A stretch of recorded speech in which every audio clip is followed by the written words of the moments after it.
my song. Let's sing it. It's gonna be fucking awesome.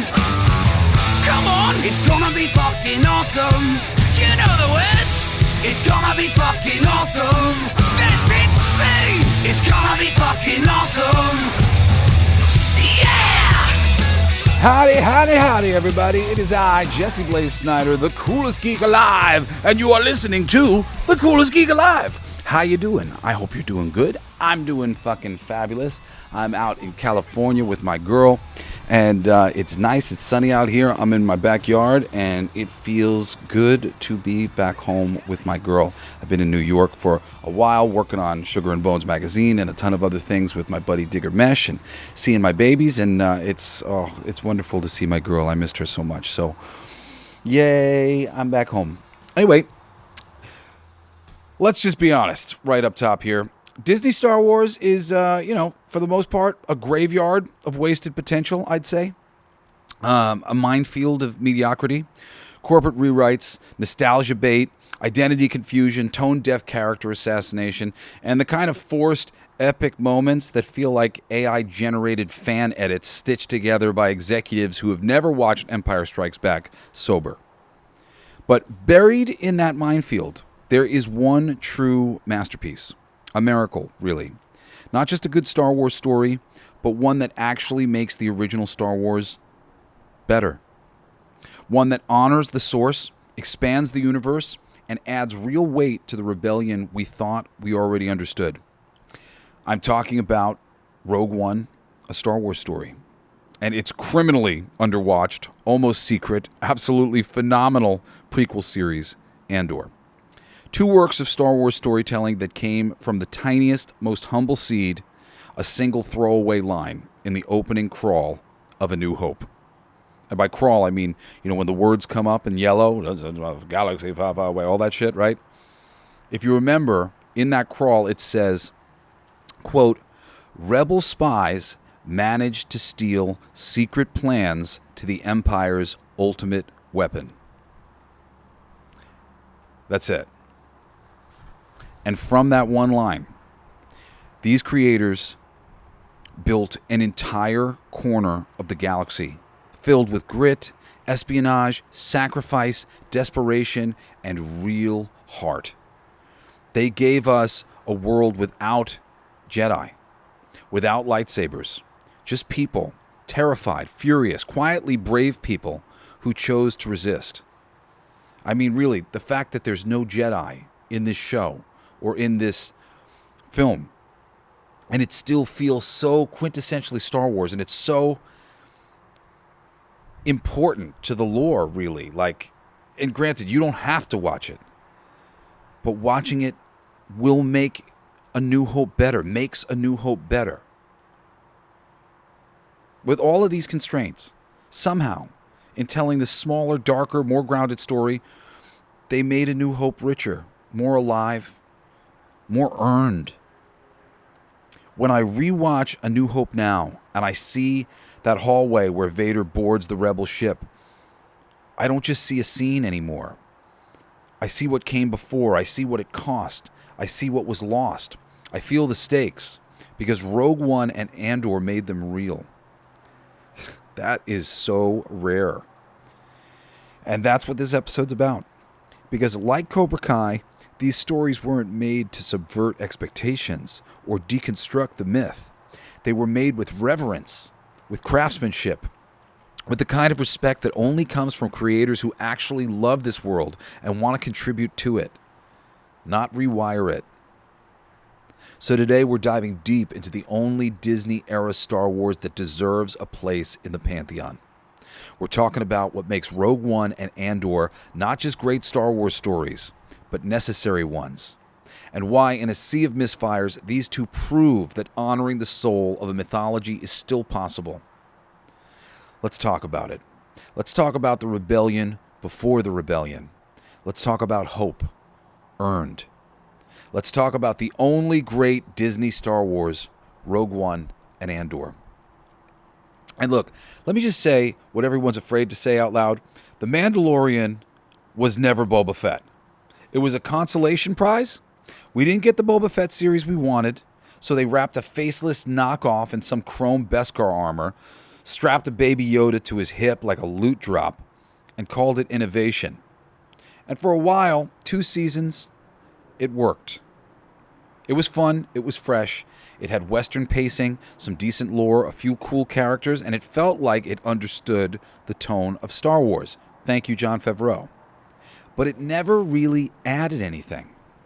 It didn't deepen the world, it didn't elevate the story, it didn't mean anything. And by the 3rd season, as it attempted to deepen some of the mythology that was introduced in like the animated series, I guess, in some of the books, it really fell on its face. But it was a very well-made side quest. And then came season 3, and the wheels came off. Pacing fell apart, the emotional stakes collapsed, they split focus, they undercut everything they'd been building, and suddenly it wasn't the Mandalorian anymore, it was the Mandalorians, a lore-dump fever dream about helmet cults and jetpack drills and a character who, let's be honest, was always kind of hollow once you took the Baby Yoda factor out. You want to know why Andor hits and Mando fizzles? Because Andor asks real questions.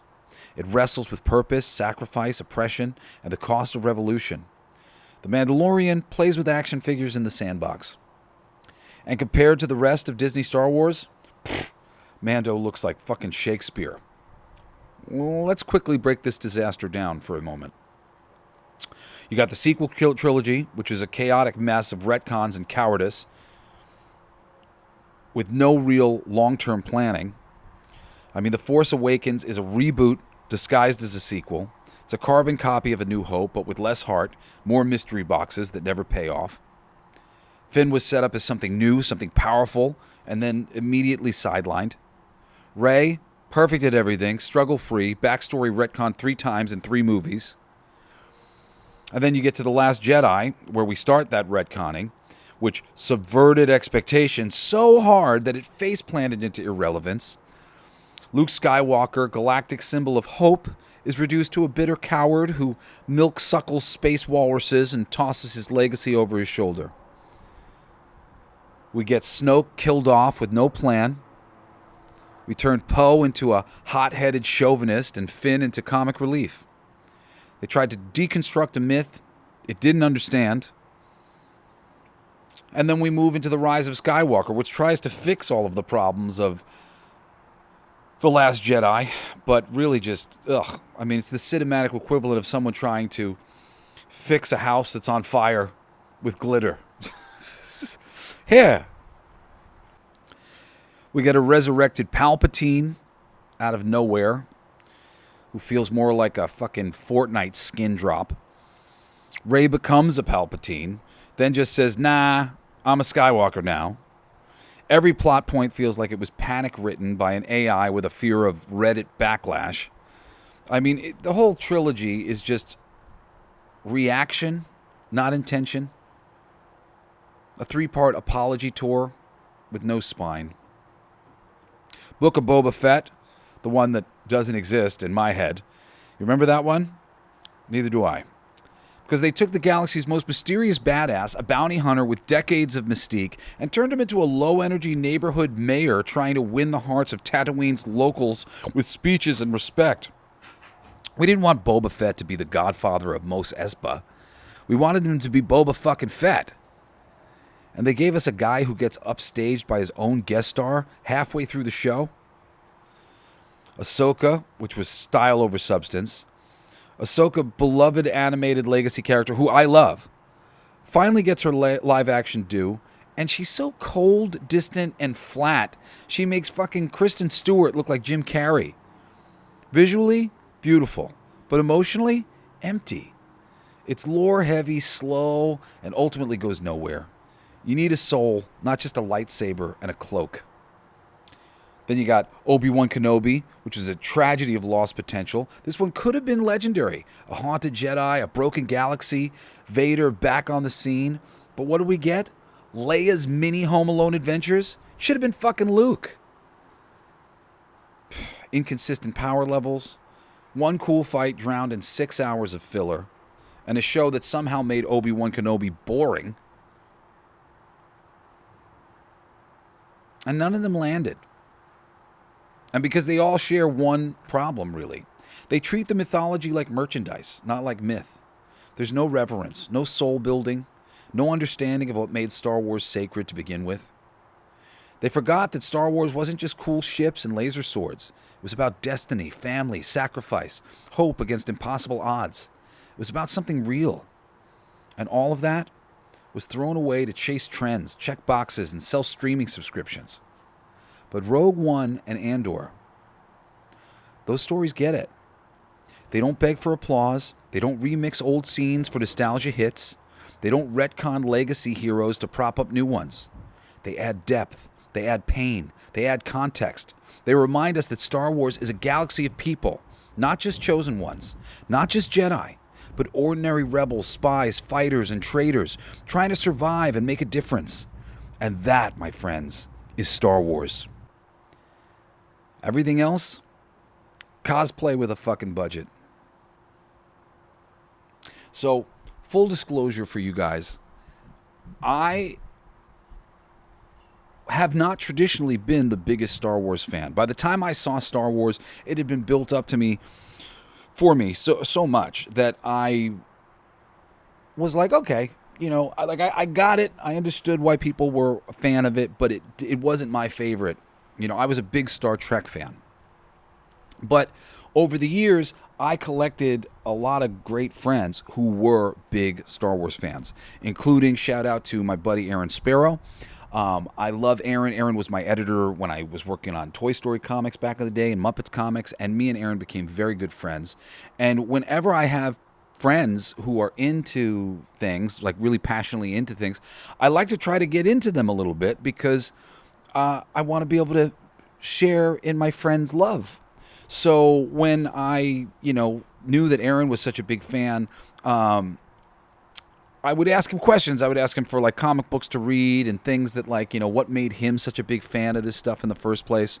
And when I got recommendations, I would check them out. And I actually saw in theaters Star Wars Rogue One with Aaron. And it completely changed my world. Like it made me love Star Wars. And there'd been other things that I've been told, there was a build up with like Aaron. I wanted to love it. I was really excited to get into the stuff. I had seen Force Awakens. I wasn't super into that one, which, felt like a rehash of A New Hope.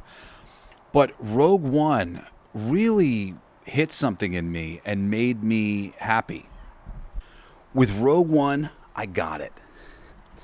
There was something about Rogue One that, and we'll talk about it, at length, but there was just something that made me get it. It was how many lives were on the line, how oppressive this world was, this galaxy far, far away. You spend most of your time with Luke and Han and Leia in the Star Wars movie, but you were with real people who were being affected by the oppression of this empire. And especially for me, as I was coming up in the world and becoming the man who hosts everything they don't want you to know, realizing that we're living under a terrible empire here, not just in America, but all around the world. Secret evils oppressing us. Seeing that play out, seeing people sacrifice their lives to save the world, that really meant something to me. And in particular, there are two characters that really just spoke to me and Aaron. One played by Donnie Yen, and the other one played by, is it Wen Jiang? It's Chirrut Imwe and Baze Malbus. If you remember the movie, they play, Donnie Yen's character is kind of like what's left of the Jedi. He's not quite a Jedi, but he's using the Force. He's a blind guy, and he's using the Force to, I think they were like protecting a a temple that was on this planet that I forget the name of the planet, but I think I have this stuff written down that we'll get into in a little bit. And he believed in the Force, and he's walking around going, I am the Force, and the Force is with me. I am the Force, and the Force is with me. And he's got a friend who's got a really big gun, just in case it doesn't work. And when the movie was over, oh, it's going to make me cry. It's nice. I really loved this movie, and I loved Andor, and it made me cry a bunch. Aaron said, I think we're like that duo. And it's interesting because Aaron's kind of like I wouldn't necessarily call him a devout person, but he's a fairly religious man. And when he said that we were like the two guys, for a second I thought, like, I guess he thinks he's like the religious guy. And he said, you're the blind guy who believes in the Force and is, optimistic. And I'm the guy with the big gun just in case it doesn't work out. And I was so touched. I was touched by that because, that was my favorite character in the movie. This blind guy who believed in the Force. And, of course, I loved his buddy who was watching his back. And so, like, I imprinted. I became a Star Wars fan watching Rogue One. Like I said, I liked it okay. And I had friends who liked it. But this movie really made me like it. And I went back and I watched A New Hope then after Rogue One. And it was better. I liked it more.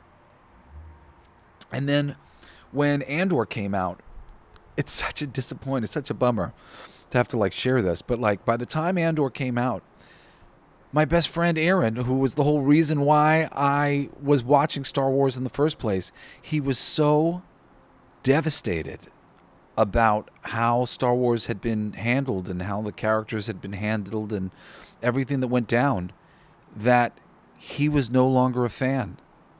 And he was going out of his way to not watch anything anymore.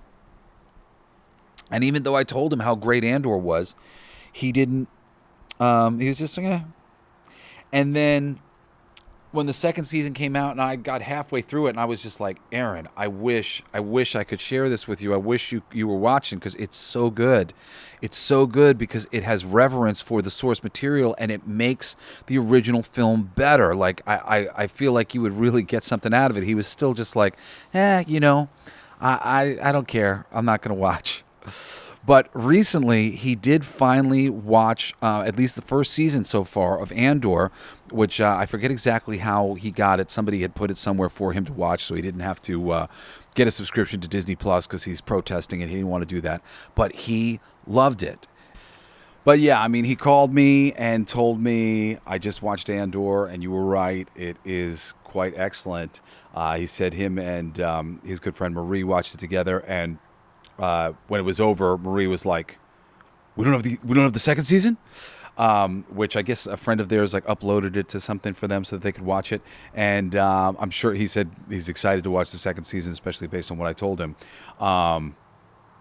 It's excellent. I you always have that little bit of I'm recommending something, he doesn't really want to watch it. If he goes out of his way to watch it and he doesn't like it, then it's on me. I told him to watch this, but hearing back from him that he too loved it, thought it was worthy, really made me happy. There was a couple different things that had come out, I think, about the second season. There's a kind of a little bit of a lesbian love scene, and there's a bit of a rape that's a bit too on the nose in the second season.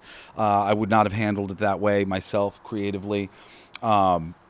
This is Star Wars. This is meant to be something for the whole family. You can do a rape thing without actually saying the word rape. There's a couple different things that you can do to get away with implying these things to the older audience without being explicit. And it was a little explicit. But the minor gripes that I have with Andor, are made up for by all of the things that I love. And honestly, you know, as I said, this is the thing that made me love Star Wars, and such a bummer for me to fall in love with Star Wars as it was destroyed by Disney. But Rogue One, I got more from Rogue One. I got the prequel series to Andor, the prequel series in Andor, and it's excellent. And I'm just going to go through kind of like some like the series breakdown for different things, and just talk about a little bit of some of the stuff that I love from the 2 seasons of Andor, and then Rogue One, just because they were all the order of it would be Andor season 1, Andor season 2, and then Star Wars Rogue One, a Star Wars story. So starting with Andor season 1, there's 12 episodes, and there's basically like 4 different like arcs in the show. Arc 1 is the Ferrix and Coruscant. You've got episode 1, Cassian's on Morlana 1, searching for his sister. Murder implicates him. His covert past threatens to unravel his simple life on Ferrix. Basically, like where he's living, they're looking for him now, and it's, you know, real cloak and dagger. This was cool. Episode 2, that would be me. Cassian flees when the Empire seeks answers. He connects with Luthen Rail in Coruscant's black market underworld. Luthen is played by, what's his name? I'm going to pull up. I've got the IMDb pages here. He's the daddy of all those guys. What's his name? Skarsgård. Stellan Skarsgård. He is excellent. I mean, he's always excellent in anything he's in, but he's really great as this covert, you know, he's like the guy who's managing the spies for the rebels, and he has like an antique store where he has to play with all of these upper echelon rich people or whatever who are like in the government and you know, part of the Empire, but meanwhile he's secretly this rebel spy. Excellent role for him. He's great in it, and this is like the beginning of being introduced to him. Episode 3, Reckoning. Andor learns more about Imperial corruption. Luthen pulls him deeper into Resistance work. I don't remember these 3 episodes in particular, but it was great. You know, it was just the beginning of him kind of like, basically he kind of gets screwed, like, because he's done these things against the Empire. They're looking for him, and he sort of has to go underground. He has to be this soldier for the Resistance now that the Empire is looking for him, and he can't even be safe in his home where his mother is, where his girlfriend is. And it's really well done. There's Arc 2, The Prison. Excellent. Episode 4 and 5, Cassian's held in a brutal Imperial labor camp, and we see the Empire's oppressive machinery and the forging of bonds among prisoners. And then Episode 6, The Eye, Cassian and allies execute a dam, break out a tense, spectacular, morally complex act of rebellion. It's awesome. Awesome.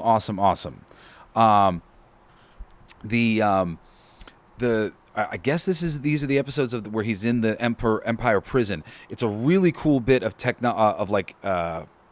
sci-fi prison. Like it's a prison escape, but it's in this sci-fi future, you know, kind of thing where the prison is really, really awesome. Again, I don't remember all the mechanisms of them, but like there's technology that's making it like impossible for anybody to escape. The prisoners are being moved around constantly. It's just like one of the most draconian sort of bits that I've ever seen in a film or TV or anything. Like, it was really fucking cool and well done. The production budget on Andor, I mean, especially considering that nobody watched this fucking show, I felt like I had been spoiled. Like this, somebody made a series just for me. So I was one of the few people watching it, and like they put a lot of money into it, and nobody else got to see. But it's excellent. There's a little bit part played by Smeagol. What's his name? You know who I'm talking about. The guy who plays Schmeagol in the thing. I'm gonna go through actors later, and I'll get this guy's name. But you know, the guy from Lord of the Rings, who's also gone on to be a director and stuff. He's excellent. He plays one of the other prisoners in the prison. Their prison escape is awesome. Highly recommend. I mean, like, even if like you just like, I just want to watch some of it. Well, okay, go watch episode 4 through 6. Fucking awesome. Just especially if you like, somebody says it's a prison break movie. I'll go watch that. It's excellent. The third arc is Rescue and the Ferrex Riot. To escape from the prison, return to Ferrex, and a revolt in response to his adoptive mother's death. We see the ignition of insurrection. Honestly, I don't remember the details enough because, I mean, now, like, you know, the first season of it came out a few years ago. But it was excellent. And again, just seeing what the Empire will do, seeing how they're treating their prisoners, seeing how easily it is to get on the bad side of the Empire and, like, what will happen. Like, eventually you find out with, like, the whole prison thing that they're not actually letting anybody out.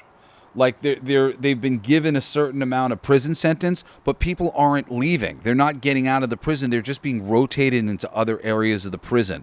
And I guess, like, doing this, like, to keep the prisoners from revolting and stuff, so people think that, like, oh, you're going to get out eventually or whatever. But, of course, ultimately they figure this out, and this leads to a big, revolt there. And I don't remember exactly. I remember that his mom died. I just don't remember exactly what happens in terms of, like, it igniting an insurrection over there. But it's really difficult. He keeps having to sneak back to his hometown to see his mom and to see his girlfriend who he loves over there. And again, the whole thing about the Andor series and the Rogue One series is it gives, like, more reasons for Luke and for them to be going after the Empire. I mean, granted, the Empire having this giant planet-killing machine is a plenty of a good reason, but to see how it's actually affecting the human beings, to see what the Empire is like across the galaxy, and how all of these poor planets and poor people are being affected by their rule is just awesome. It just makes it really gives a face to the pain and a face to the resistance in a way that A New Hope I don't really think quite gives. I mean, like who do you remember from the fucking Resistance besides Princess Leia? I don't remember, like, anybody. Like, I remember, like, they would make action figures for people like, it's Portly, what's the guy, the fat pilot? And I'm like, how do we have figures of him? Like, we didn't have anything to go on with this guy. We didn't mean that guy in any real way. But Rogue One and Andor, you really get to meet so many of these characters, and I'm going to name drop some actors and stuff like that in a little bit. I got the IMDb page open, and I'm just going to chat about a couple people in a second. Then the fourth arc of the first season is episodes 10 through 12. You got Death Star technology and joining the cause. Cassian is recruited by Luthen for a mission tied to Death Star component smuggling. He connects with Bix and helps Luthen. Final scenes link directly to Rogue One. Yeah, I mean, like, I don't really have to talk too much more about that, but it does start to, like, tie into everything. That's one of the cool things that I'll say about this series in particular is nothing is heavy-handed. It's not like, oh, remember this? I remember. Like, it's not like that at all. It's very subtle, and by the end of the second season, they introduced the robot that you see in Rogue One. That is the reprogrammed Empire droid, played by oh God. Names. I'm not prepared with all the actors' names because I said I was going to do the thing later. I have notes for my going to IMDb, but afterwards I should have fucking did the IMDb page first, so I could talk about these people first. You know what? Fuck it. I'll switch over to the IMDb page real quick and just talk about some of the actors who are in the show. Alan Tudyk. I love Alan Tudyk so more. We talked about Resident Alien. What a great show. Alan Tudyk is the voice of K2SO, and he fucking rules, man. He told a great story I'd watched recently about the original actor who played C-3PO. telling him, like whispering in his ear after seeing the movie, like, fuck you, because he was so good. A compliment that my father often gives out to people as a musician when somebody's gone on stage before him and does a great job. I forget who it was, but he really freaked somebody out. He's like, fuck, what did I do, D? He's like, no, I said fuck you because you did so great. You did so great that I was like, fuck you, I gotta go follow that, fuck you. And so it was really nice to hear C-3PO of all so fuck you, he said to him. He really is excellent. And I mean, just with every line of dialogue, every bit of delivery, excellent. I mean, just he squeezes comedy out of his performance. It's so great. Deadpan, but in just like the perfect way. And Alan Tudyk's K2SO gets introduced in the second season, and he rules. And it doesn't feel heavy-handed. It's not like, oh, remember the robot from Rogue One? Nothing is like that at all. It's really just done subtly and wonderful. It's such a great thing. I'll talk about just some of the people. There's a guy who's like a real straight man, and his mom is kind of like maybe the annoying part of the whole show. His name's Cyril Karn. He plays an Empire guy, but he's a really interesting character who's kind of caught in the mix of what's going on with the Empire and ends up basically just seeing how fucking despicable they are, even though at first he very much wants to be a part of the Empire and, like, you know, be high up within the Empire. And he's got a little bit of a romance, which is an interesting romance with Denise Goh, who plays Deirdre Miro, who's one of the other, I don't know what you call them. They're like the people who are in the suits in Star Wars. Usually they were always British people in suits, and the people that fucking Darth Vader's choking.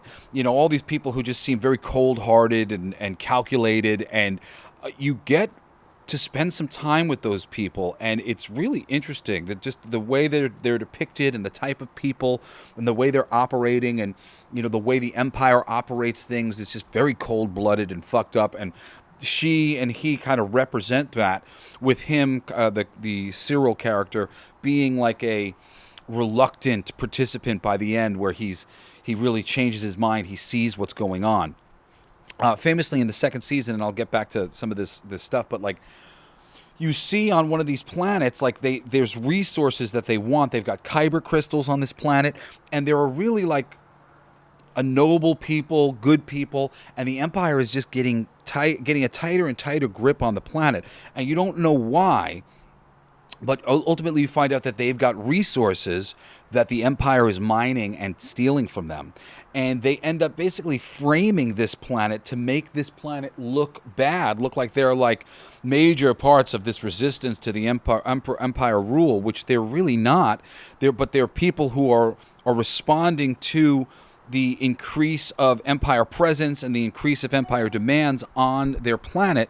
And that alone, just like this planet being squeezed, and like you see Cyril is sent into some behind the scenes, you know, meetings of people who are like leaders on the planet, and they're just like, he's trying to see if there is more resistance, and there is a little bit more resistance going on under the surface, but they're peaceful people, and they're trying to handle it peacefully, even though some of the young people are like, you know, this planet used to be wonderful, fuck this Empire, fuck these people, we want to get them out of here. And just seeing the old world trying to hold on to things, recognizing that the Empire is representing something that they can't control, they're not going to be able to control this situation, is getting worse and worse, and that the kids being oppressed and, like, you know, growing up free, and now they're more and more oppressed by the day. It's really cool. You know, Andor is eventually sent in there to be like a positive influence. There's a couple other characters like Andor who are part of the Resistance who you meet along the way, who are excellent as well. They're the main character. One of the other characters who shows up in Rogue One, not looking exactly like she does in the Rogue One series, where she's a little bit more dressed down, because she's this rich lady who basically is yanked out of her position by the Empire when she's finally discovered, and she has to like disappear herself. It's hard to pull up there's so many different actors and people in this show. But no, that's the mom. Sorry, I'm trying to find some of these people. Yeah, I'm not finding her in here. Andy Serkis is the person I was mentioning earlier, Smeagol. Andy Serkis, he plays one of the prisoners in the jail, and he is excellent. He's always excellent when he shows up. Here I'm zooming in a little bit so I can see some of the stuff. Benjamin Bratt shows up as Bail Organa again, which like ties this into the prequel trilogy in a wonderful way. Again, not a heavy-handed way. When he shows up, it's not like, and here it is. General Davitz Draven, who's played by Alistair Petrie, he shows up. He's from the Rogue One series. He's got a relatively smaller part in the Rogue One thing, but he's an important connective tissue. And that's the great thing about this movie with Rogue One and just the connective bits from Rogue One to this. And Rogue One ties so perfectly into A New Hope. So, I mean, between Andor and like all the people who do show up, but not in a heavy-handed way, Forrest Whitaker shows up as Saw Gerrera in a few different scenes, in which he had originally come from the animated series, was a great character in the animated series, great character in Rogue One, great character in his appearances in Andor. It's excellent. Just as I have everybody pulled up, I'm in no particular order.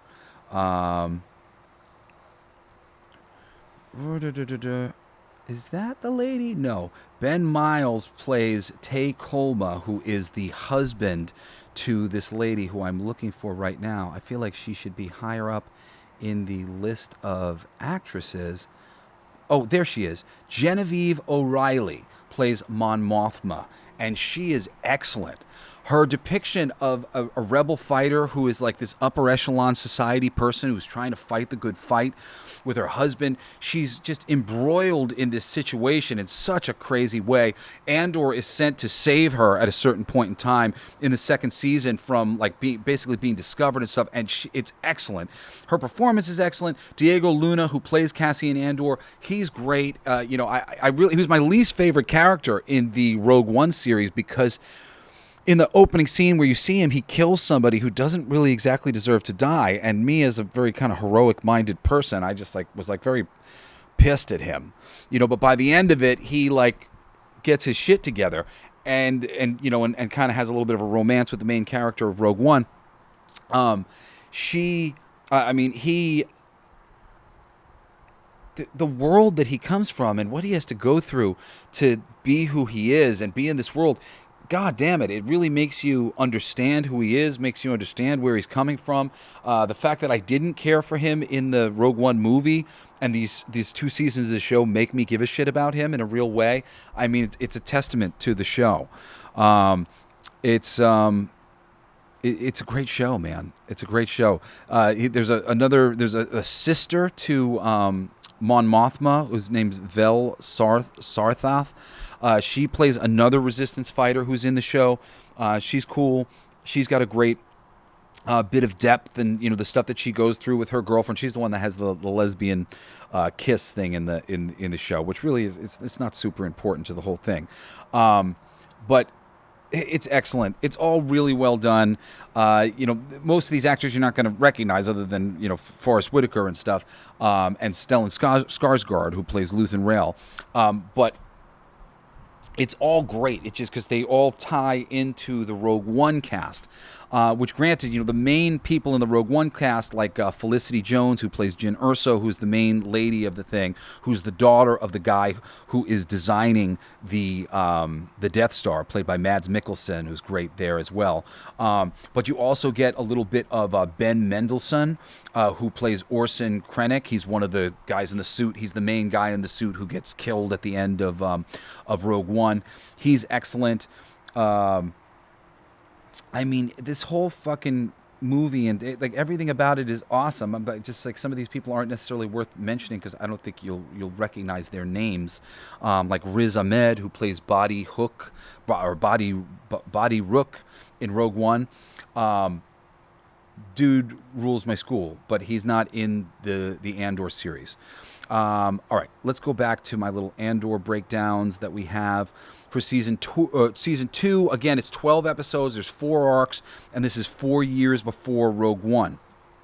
You get 1 year later from the previous season. Cassian's now an undercover Empire test pilot.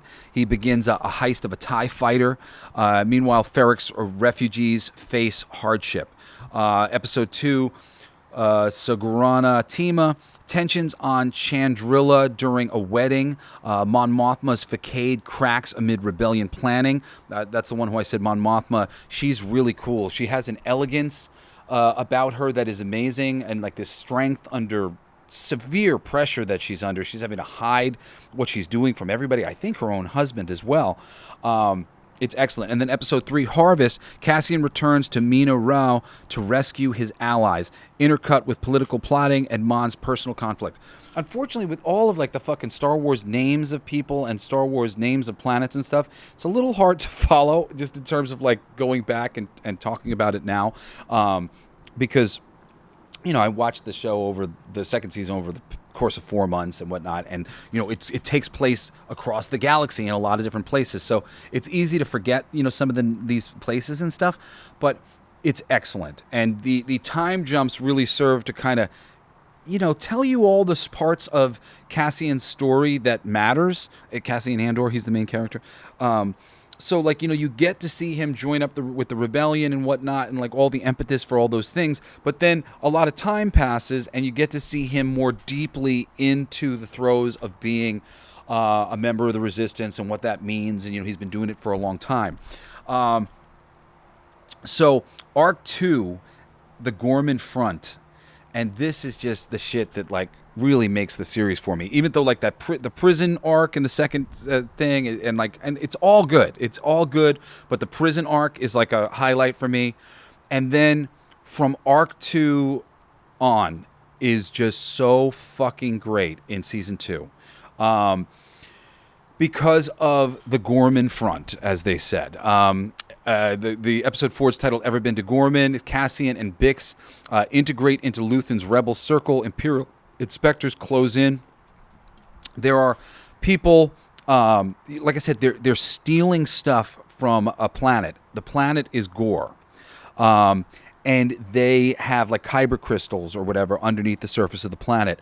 And they are trying to figure out what's going on here with the Empire. You know, the Empire is like moving all this stuff, and everything's being sort of disguised, and you slowly find out that they're stealing these kyber crystals, and they're stealing them to power the weapon on the Death Star. Episode 5, I have friends everywhere. Gorman mission deepens. Wilman's trapped. Cyril's ambition draws Imperial attention. Yeah, like I said, the Cyril character, who's one of those guys in the suits, he wants to be one of these high-up guys. He basically gets the attention of his boss, who he ends up like sleeping with.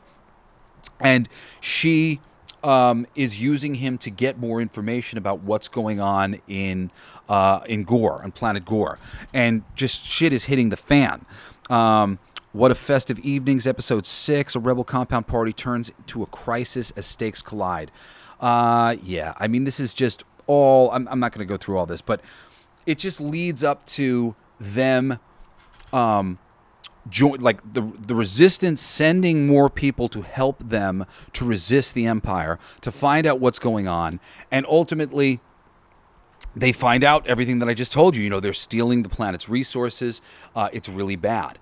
And the Empire, though, has a plan to basically, I think it's on the anniversary of like a major historical moment on planet Gore where a lot of people died. They talk about it on the show.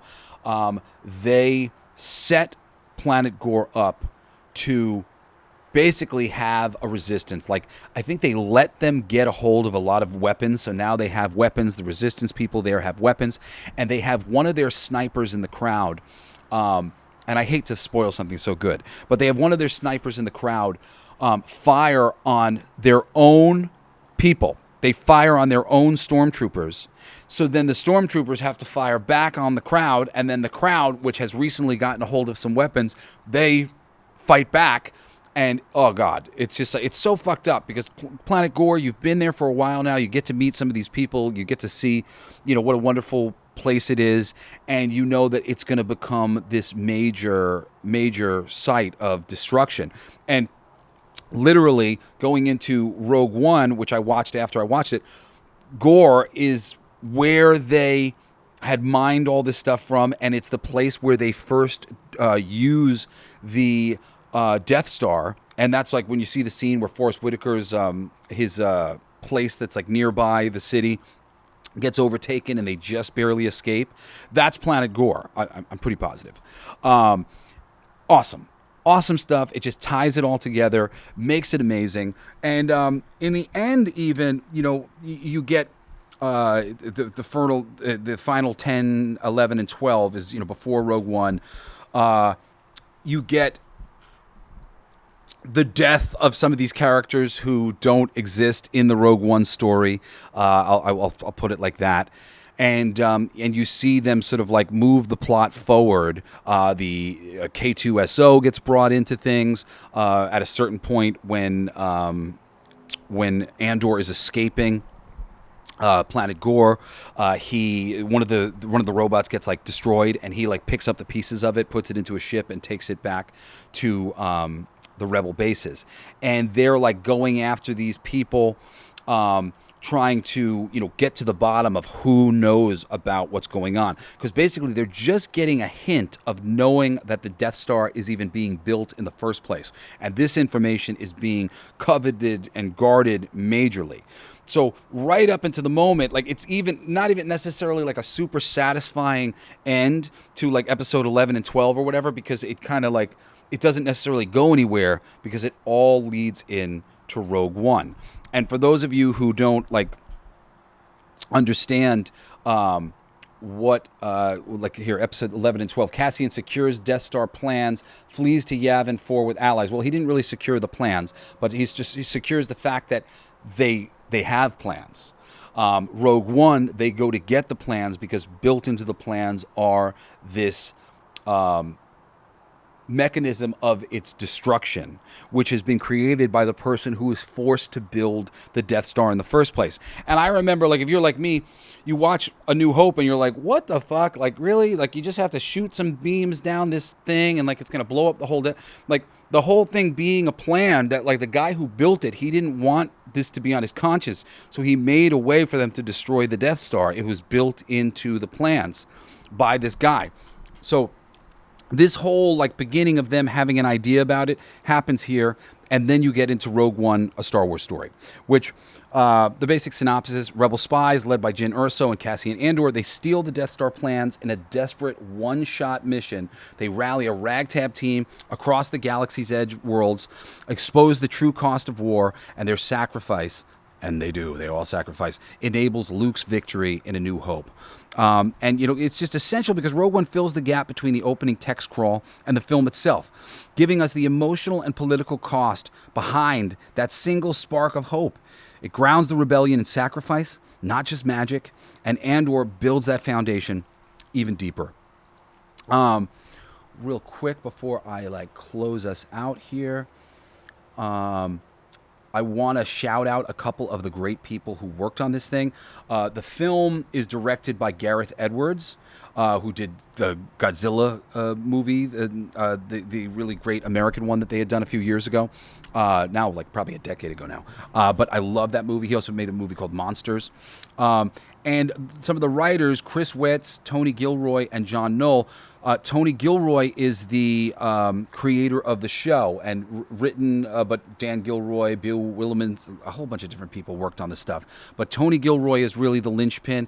Dude, honor to you, Tony. You did a fucking wonderful job on this show. It's really it's such an honoring of Star Wars. You must be a fan.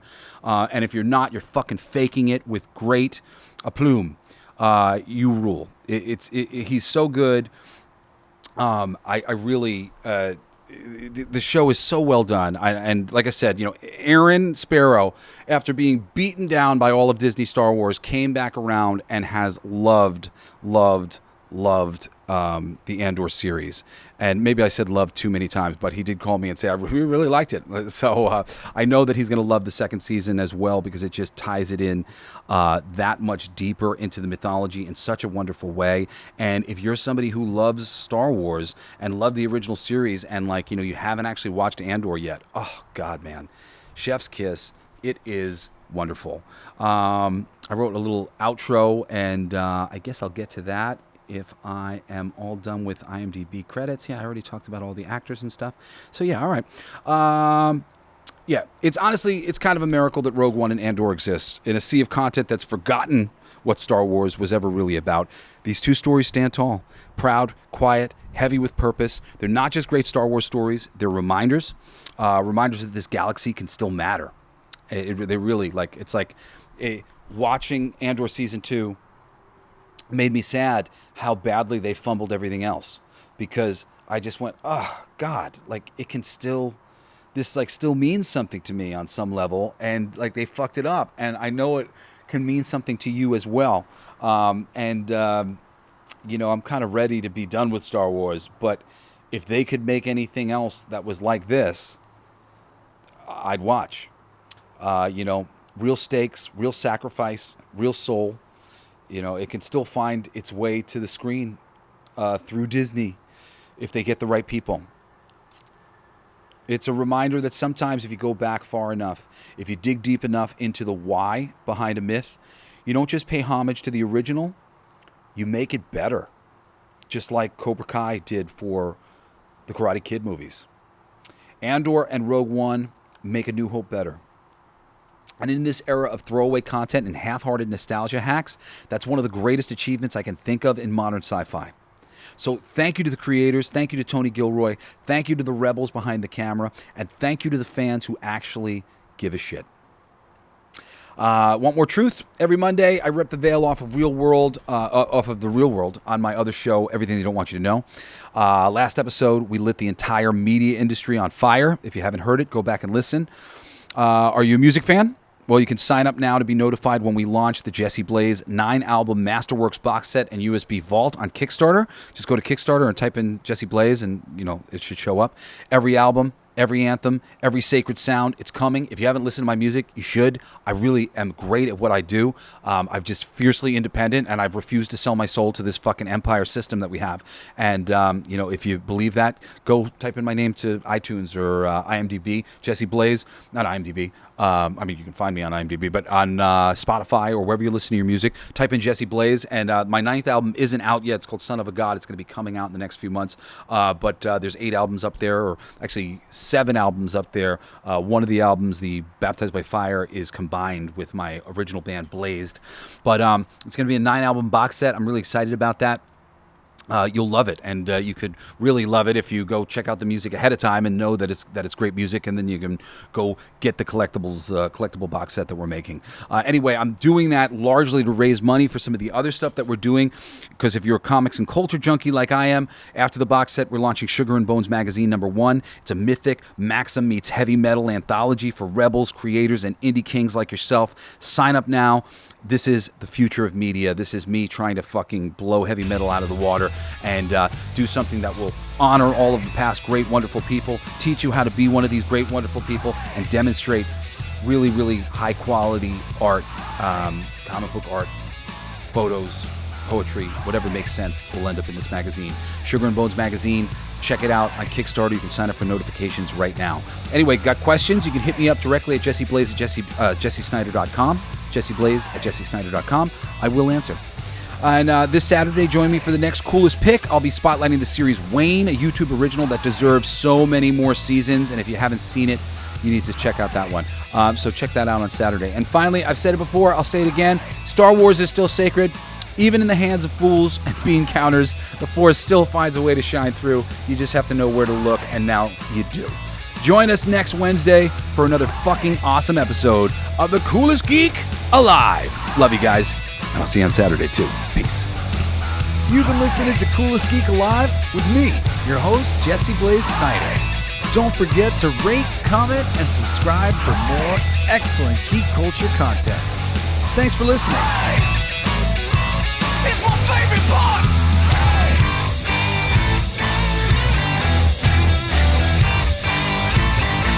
Isn't that heavy?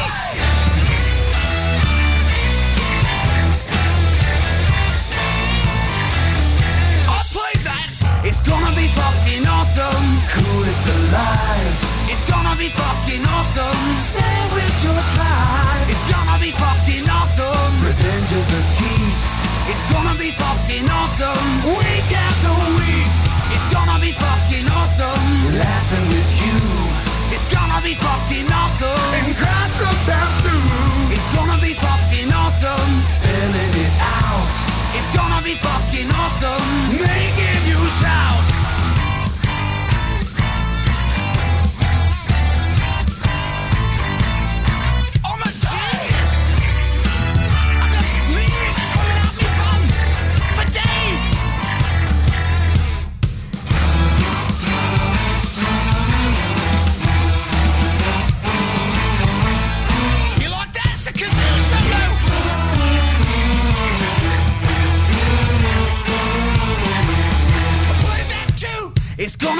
fucking awesome. Talking some shit.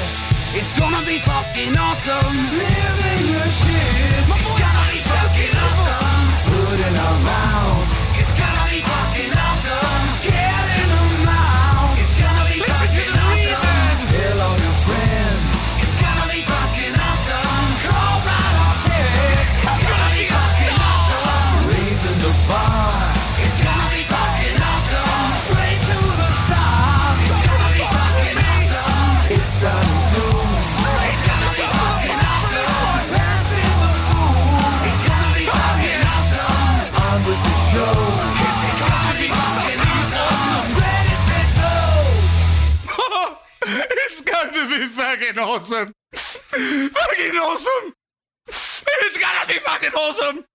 Just wait. You'll see. You'll all see. The podcast playground. Hooray!